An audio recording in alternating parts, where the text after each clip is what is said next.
Okay, this is homework number 2. Okay, for the 6 weeks. So I'm going to draw and stuff on here. So if you want to follow along, make sure you're paying attention to see if anything just pops up on the screen. Okay. All right. So number 1 it says on the graph below, rotate the coordinate 90 degrees counterclockwise. Okay. So we talked about this today. Here's my coordinate right here. See that? So that's going to be rotating 90 degrees counterclockwise. So like going against the clock, this point is going to be somewhere in this area over here. So you got to make sure that you have that there. So I wrote down for you, the point is negative, or is at 7, 2 right there. And we talked about today a 90 degrees counterclockwise. It's on the little cheat sheet that we had on your desks. If you don't remember it, then I'll write the rule for you. It is x, comma, y changes to the opposite of y, comma, x. So your point is going to be the opposite of y, comma, x. So you got to find your y value, get the opposite of it, put it first, then get your x value, put that second, and it's going to stay the same. So use that idea, that knowledge to put that point where it would be rotated 90 degrees counterclockwise. Okay? All right, that was number 1. Okay, number 2 says to write an algebraic representation of the translation shown below. Okay, I gave you some answer choices there, so you can pick A, B, C, or D. But don't just write A, B, C, or D. Please write out the whole algebraic representation.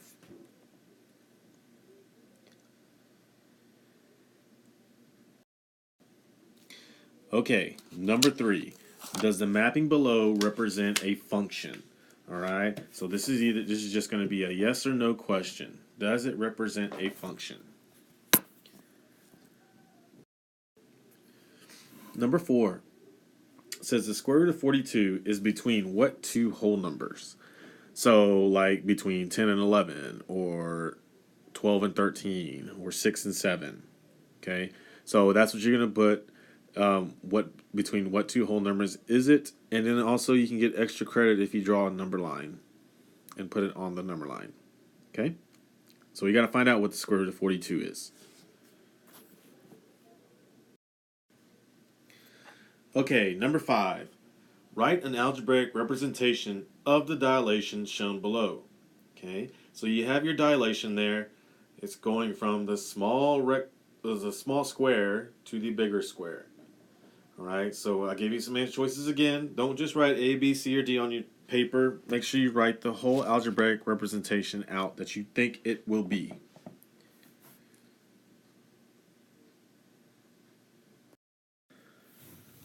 Okay, number 6 says Juan has $60 in a savings account, and this account has 10% simple interest. How much will he have total in his account after 3 years? So simple interest is going to be I equals the principal multiplied by the rate, the interest rate, and then multiplied by time in years. Okay, so once you have that, that's going to give you your simple interest. Okay, so that's going to give you your simple interest. But once you get your simple interest, then you're going to have to add it on to this 60 years, or $60, sorry. So 60 plus the simple interest, and then that's going to give you your answer. Okay? So 2 steps to this. Number 7. Mercedes makes $55,000 and is getting annual raises of $2,500. Kendall makes $62,000 with annual raises of $2,000.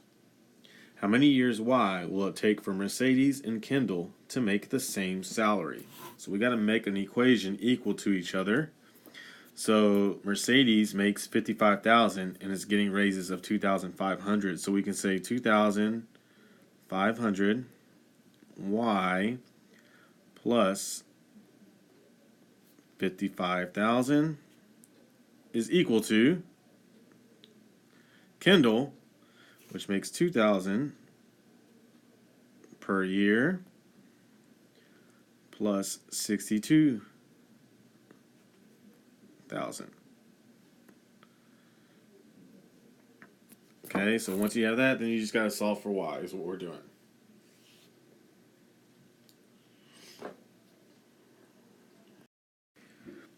Okay, number 8. Point A was rotated 90 degrees clockwise. Write an algebraic representation of the rotation. So we see point A right here. Whoops. We see point A over there in quadrant 2, and it moves to A prime, which is in quadrant 1. So you just have to find out if it's A, B, C, or D. Okay, write out the whole algebraic representation for your answer.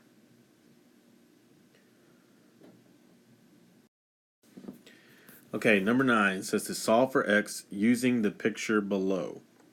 Remember, a square in the corner means a 90-degree angle. Okay, so we're solving for x. We know that every single angle, all three angles inside of a triangle add up to 180 degrees. So we're going to have to add up all three of those angles that equal to 180 degrees and then just solve for x. So let's go ahead and we'll write that in.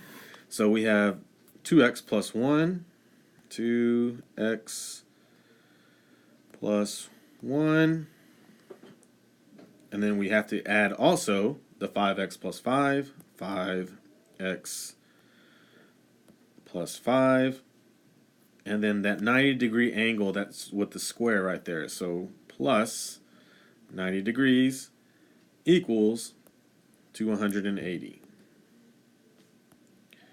Okay, so here's my equation there. So all you have to do is solve for x, combine like terms, okay, and solve for x to get your answer. Okay, number 10. It says to write an algebraic representation of a reflection across the y-axis. My keywords here is reflection across the y-axis. Alright, so you're given A, B, C, and D there, so just pick which one you think is your reflection across the y-axis. Again, write out the whole algebraic representation. And so hopefully this video helped you with your homework.